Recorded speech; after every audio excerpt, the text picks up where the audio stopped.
সুপ্রিয় দর্শকবৃন্দ, সবাইকে শুভেচ্ছা জানিয়ে শুরু করছি আমাদের স্বাস্থ্য শিক্ষা এবং চিকিৎসা বিষয়ক অনুষ্ঠান ডক্টর ফজলুল হক কোলোরেক্টাল হসপিটাল লিমিটেড নিবেদিত সুস্বাস্থ্য সারাক্ষণে।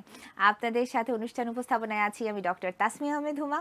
আমাদের সাথে অতিথি হিসেবে আছেন বাংলাদেশের বর্তমান প্রজন্মের স্বনামধন্য চিকিৎসক ডক্টর আসিফ আলমাস হক, কনসালটেন্ট কোলোরেক্টাল এবং ল্যাপারোস্কোপিক সার্জন, যিনি বর্তমানে ডক্টর ফজলুল হক কোলোরেক্টাল হসপিটালে কর্মরত আছেন। আমরা চলে যাব আলোচনায়, তার আগে স্যারের সাথে কথা বলে নিচ্ছি। স্যার কেমন আছেন? আসসালামু আলাইকুম। ওয়ালাইকুম আসসালাম। আমি ভালো আছি, আশা করি দর্শকরা সবাই ভালো আছেন। আমরা আজকে কথা বলবো ল্যাপারোস্কোপিক কোলন পারফোরেশন রিপেয়ার নিয়ে। চলে যাচ্ছি আলোচনায়। স্যার, একে তো ল্যাপারোস্কোপিক, তারপরে কোলন পারফোরেশন। স্যার, ব্যাপারটা সম্পর্কে আগে একটু জানতে চাচ্ছি যে কোলনটা কি এবং এটার পারফোরেশন বা ছিদ্র কিভাবে হচ্ছে স্যার? ধন্যবাদ আপনাকে। জি কোলন হচ্ছে খাদ্যনালীর একটা অংশ। জি খাদ্যনালীটা কোথায় শুরু হচ্ছে? শুরু হচ্ছে মুখ থেকে, শেষ হচ্ছে মলদ্বারে। এখানে প্রায় 25 থেকে 30 ফিট লম্বা একটা অঙ্গ রয়ে গিয়েছে। তো এর যে শেষের যে 5 ফিট বা 1.5 মিটার লম্বা যে জায়গাটা আছে, এই জায়গাটাকে আমরা বলি কোলন। জি এই কোলনে অনেক ক্ষেত্রে পারফোরেশন হতে পারে। যেমন দেখা যায় যে অনেক সময় কোলোনোস্কোপি করা হয়।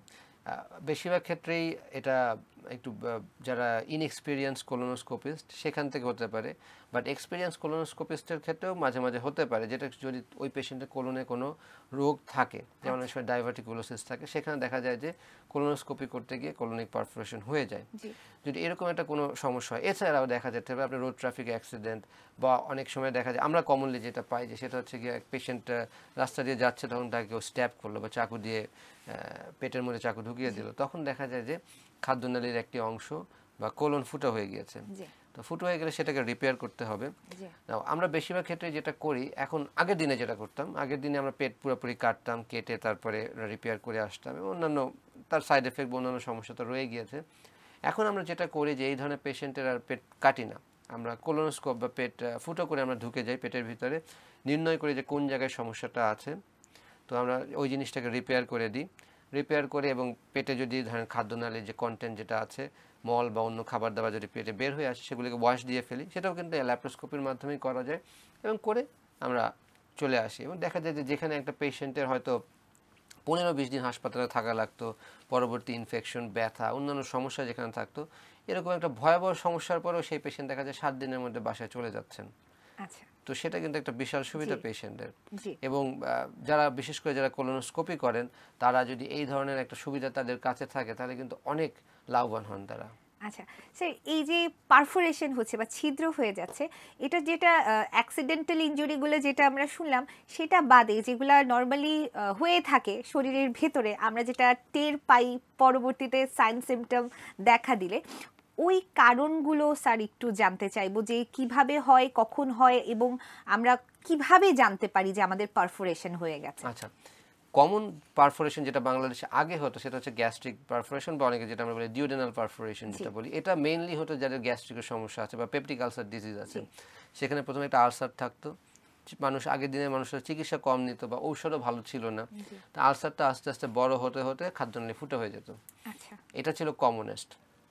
এরপরে স্মল ইন্টেস্টাইনে পারফোরেশন হয়, বিশেষ করে টাইফয়েড যাদের হয়। জি আপনি যদি টাইফয়েড রোগের চিকিৎসা যদি না করেন, সেখান থেকে হতে পারে পারফোরেশন, আচ্ছা এবং সেগুলি কমন খুব।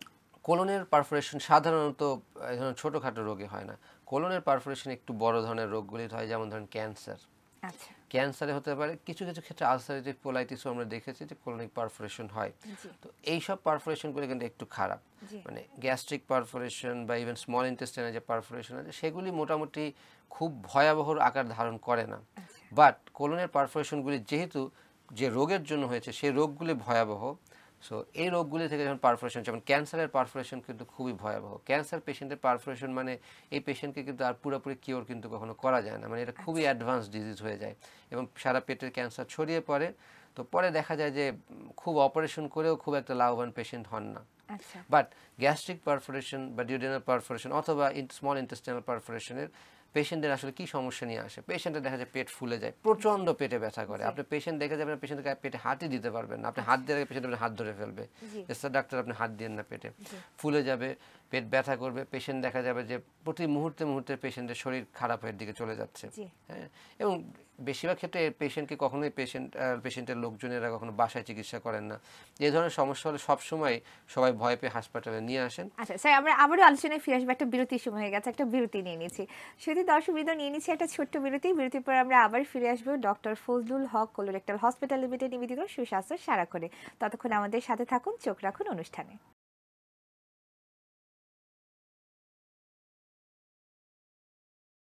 বিরতিতে সঙ্গে থাকার জন্য ধন্যবাদ। বিরতির পর ফিরে এলাম ডক্টর ফজলুল হক কোলোরেক্টাল হসপিটাল লিমিটেড নিবেদিত সুস্বাস্থ্য সারাক্ষণে। আমরা কথা বলছিলাম ল্যাপারোস্কোপিক কোলন পারফোরেশন রিপেয়ার নিয়ে। আমরা ব্যাপারটা নিয়ে এখন একটু আলোচনায় যাব স্যার।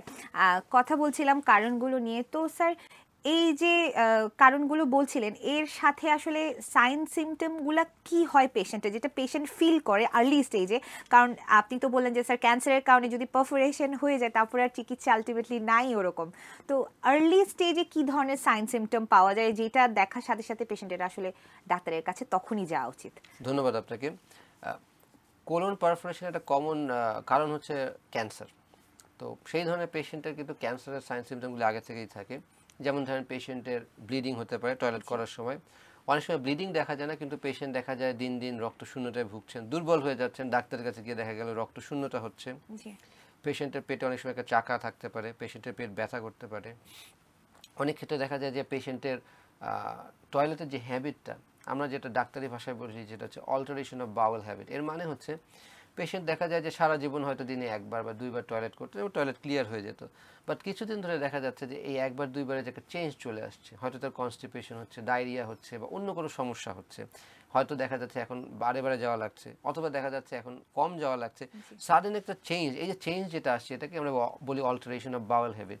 এটাই কিন্তু কোলন ক্যান্সার বা রেকটাল ক্যান্সারের একটা সাইন বা সিমটম হতে পারে। আচ্ছা। তো এই ধরনের ফিচার্সগুলি পেশেন্টের আগে থেকেই থাকে। হঠাৎ করে দেখা যায় যে পেশেন্টের পেটে প্রচণ্ড ব্যথা শুরু হলো হঠাৎ একদিন, আচ্ছা। পেট ফুলে উঠলো, পেশেন্টের পেটে হাতই দেওয়া যায় না, পেশেন্ট নড়াচড়া করতে পারছে না, পেশেন্টের শারীরিকভাবে প্রতি মুহূর্তেই খারাপ হয়ে যাচ্ছে, খাওয়া দাওয়া করতে পারছে না, টয়লেট করতে পারছে না, বমি করছে।